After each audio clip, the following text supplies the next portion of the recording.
Vous faites tout comme il faut.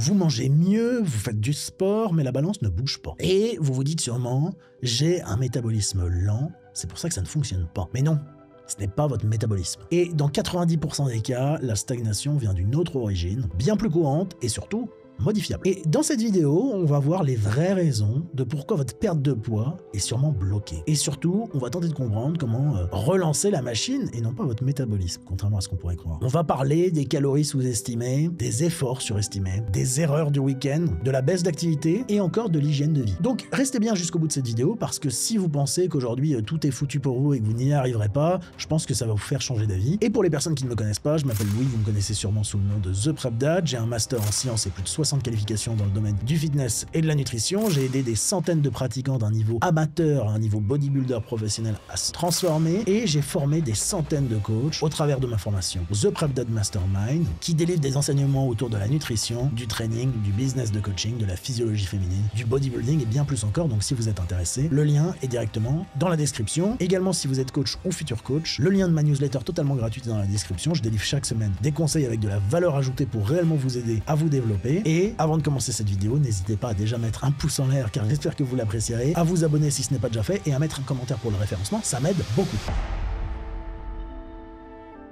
Donc la première chose dont j'aimerais parler dans cette vidéo, c'est que la plupart du temps, si vous pensez que vous êtes bloqué et que votre métabolisme est bloqué, c'est que vous mangez plus que ce que vous ne pensez. Et encore une fois, c'est humain, mais la plupart des personnes sous-estiment leur apport calorique. De parfois 20, 30, voire 50% chez certaines personnes. Vous pensez peut-être manger 1800 calories, mais en réalité, vous en mangez 2200. Et on voit même dans la recherche que beaucoup de personnes sous-estiment leurs calories, et c'est également ce que je vois avec pas mal de personnes qui débutent un coaching souvent. Et encore une fois, je ne parle pas ici que de portions, mais c'est peut-être les petites bouchées par-ci par-là, les extras invisibles on va dire que vous consommez, les cuillères d'huile dans la poêle que vous oubliez, les cafés sucrés, les collations post-entraînement ou une barre protéinée post-entraînement que vous oubliez, ça pourrait être dû à ça. Et vous ne pouvez pas ajuster ce que vous ne mesurez pas. Donc encore une fois, la solution c'est si vous ne traquez pas d'une manière précise, essayez encore une fois de prendre un carnet ou une application pendant quelques jours et de traquer sans tricher, en étant honnête envers vous-même, je sais que parfois c'est dur, et notez exactement tout ce que vous faites, même la goutte d'huile d'olive que vous allez mettre dans la poêle. Et là encore une fois, c'est pas une punition, hein, c'est un outil de prise de conscience pour vous permettre de vous dire ok,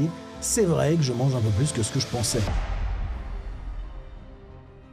Donc ça, c'était le premier problème. Le deuxième problème, c'est que vous pensez brûler plus de calories que ce que vous ne brûlez réellement. Et ça, c'est tout simplement car on surestime souvent la dépense énergétique liée à l'exercice. Car parfois, on se fie à une montre, à un tapis de course, à une application de fitness qui va vous dire que vous avez brûlé 600 calories. Je vois souvent des personnes qui montrent sur leur Apple Watch qu'ils ont fait un entraînement de musculation, qu'ils ont brûlé entre 600 et 1000 calories. Mais la réalité, c'est sûrement autour des 200-300. Et donc, vous, avec votre cerveau, vous allez enregistrer l'information comme « Ok, j'ai brûlé pas mal de calories. Si j'ai un peu plus de calories aujourd'hui, c'est pas spécialement un problème. » Et ben, ça peut l'être parce que ce n'est qu'une information imprécise de votre monde. Et donc, ça vous mettra peut-être en surplus calorique. Il y a beaucoup de personnes qui surestiment par 3 ou 4 fois leurs dépenses. Et les montres les plus précises, j'en ai déjà parlé, se trompent souvent de 25 à 90% lorsqu'il s'agit de la dépense calorique notamment. Donc ne vous fiez pas à la dépense calorique de votre montre. Le meilleur conseil que j'ai à vous donner, c'est ne mangez pas les calories de l'exercice. Les calories indiquées, ne cherchez pas à les manger. L'entraînement, ça doit avant tout être un booster pour votre santé, ça doit être quelque chose que vous faites pour progresser et améliorer votre santé d'une manière générale, ça ne doit pas être quelque chose que vous utilisez pour manger plus de calories.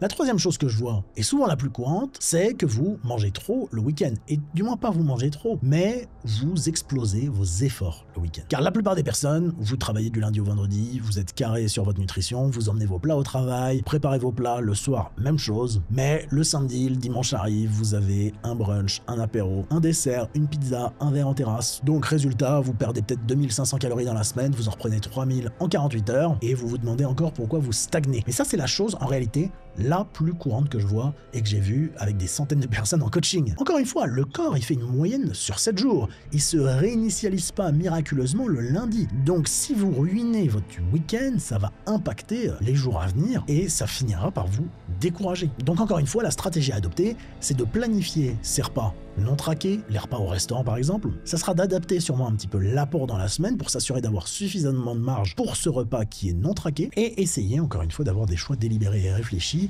qui s'accordent à vos objectifs.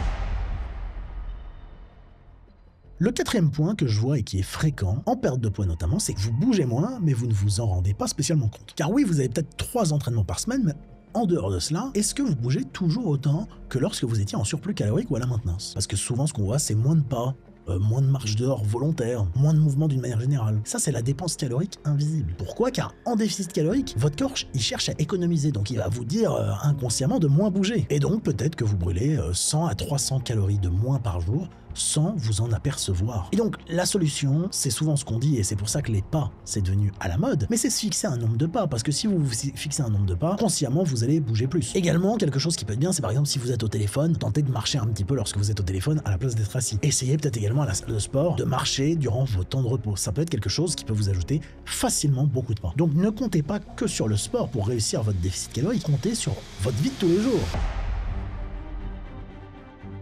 Et le dernier élément, qui vous empêche sûrement de perdre du poids et qui vous fait croire que vous avez un métabolisme bloqué, c'est que vous négligez votre sommeil et votre gestion du stress. Parce que si vous mangez parfaitement et que vous vous entraînez dur mais que vous dormez mal, ça peut perturber votre perte de poids parce qu'encore une fois, ça va dérégler vos hormones de la satiété, la leptine et la ghreline, et également votre cortisol. Et en plus de ça, mal dormir, ça va vous fatiguer. Si vous êtes fatigué, vous bougez moins, vous récupérez moins, et donc vous faites inconsciemment moins de bons choix. Et donc ce qu'il vous faudrait sûrement, c'est 7 à 8 heures de sommeil régulier, sûrement moins d'écran avant de dormir pour vous permettre d'avoir un bon sommeil, et également potentiellement de diminuer votre stress, de tenter d'avoir une routine apaisante le soir, et pourquoi pas chez certaines personnes d'utiliser des techniques de relaxation et de respiration, même si ça prend du temps et que c'est un peu embêtant à faire parfois. Et donc pour conclure cette vidéo, j'espère que vous l'aurez compris, votre métabolisme, il n'est pas mort. Vous vous êtes juste trompé dans les pièges classiques de la perte de poids. Et donc maintenant, vous avez 5 leviers à explorer. Vous devez mieux mesurer ce que vous mangez. Vous ne devez pas vous fier aveuglément aux calories qui sont affichées comme brûlées. C'est un de plus. Et essayez de faire quelque chose d'actionnable aujourd'hui.